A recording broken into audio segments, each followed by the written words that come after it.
आषाढी पालखी सोहळ्या दरम्यान पंढरपूर पालखी मार्ग, पालखी तळ आदी ठिकाणी पाणी, वीज, आरोग्य आणि स्वच्छतेच्या पुरेशा सुविधा उपलब्ध करून देण्यात याव्यात असे निर्देश राज्याचे उपमुख्यमंत्री अजित पवार यांनी दिले। सोहळ्यासाठी शासनातर्फे आवश्यक निधी देण्यात येईल अशी ग्वाही देखील त्यांनी दिली। विधान भवन पुणे येथे झालेल्या श्री क्षेत्र देहू व श्री क्षेत्र आळंदी पालखी सोहळा 2024 पूर्व तयारी आढावा बैठकीत ते बोलत होते। बैठकीस आमदार दिलीप मोहिते पाटील, संजय जगताप, दत्तात्रय भरणे, समाधान अवताडे, बबनदादा शिंदे, संजय शिंदे, सुनील कांबळे, विभागीय आयुक्त डॉक्टर चंद्रकांत पुलकुंडवार, पोलीस आयुक्त अमितेश कुमार, पुणे महानगरपालिका आयुक्त डॉक्टर राजेंद्र भोसले, पीएमआरडीए आयुक्त राहुल महिरवाल, पुणे आणि सोलापूर जिल्ह्याचे जिल्हाधिकारी, वरिष्ठ पोलीस अधिकारी, जिल्हा परिषदेचे मुख्य कार्यकारी अधिकारी, श्री विठ्ठल रुक्मिणी मंदिर समितीचे सह अध्यक्ष गहिनीनाथ महाराज औसेकर उपस्थित होते। पवार म्हणाले, पालखी सोहळ्यासाठी फिरते शौचालय आणि टँकरची पुरेशी व्यवस्था करण्यात यावी, शौचालयाच्या स्वच्छतेवर विशेष लक्ष द्यावे। राज्य शासनाकडून पालखी सोहळ्यासाठी आवश्यक कामासाठी उपलब्ध करून देण्यात येणारा निधी प्राप्त होईपर्यंत जिल्हा नियोजन समितीच्या निधीतून खर्च करावा। इंद्रायणी नदी स्वच्छतेचे काम तातडीने करण्यात यावे। पालखी सोहळा झाल्यानंतर पंढरपूर शहरात स्वच्छतेसाठी आवश्यक नियोजन करण्यात यावे। पालखी मार्गाला लागून असलेल्या जागा सोहळ्याच्या दृष्टीने कायमस्वरूपी ताब्यात घेऊन त्याचा पालखी सोहळा वगळता इतर वेळी अन्य उपयोग करण्याबाबत प्रस्ताव तयार करावा। पालखी सोहळ्याच्या पदाधिकाऱ्यांनी केलेल्या सूचनांची अधिकाऱ्यांनी नोंद घेऊन आवश्यक कार्यवाही करावी। अन्य जिल्ह्यातून येणाऱ्या पालखी सोहळ्यासाठी सुरक्षा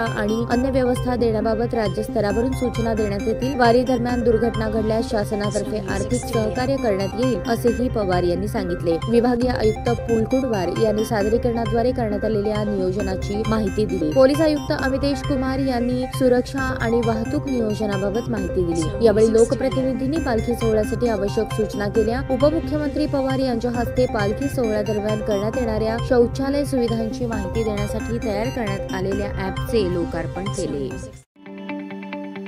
ताज्या बातम्या पाहण्यासाठी प्राईम महाराष्ट्र न्यूज चॅनलला सबस्क्राईब करा।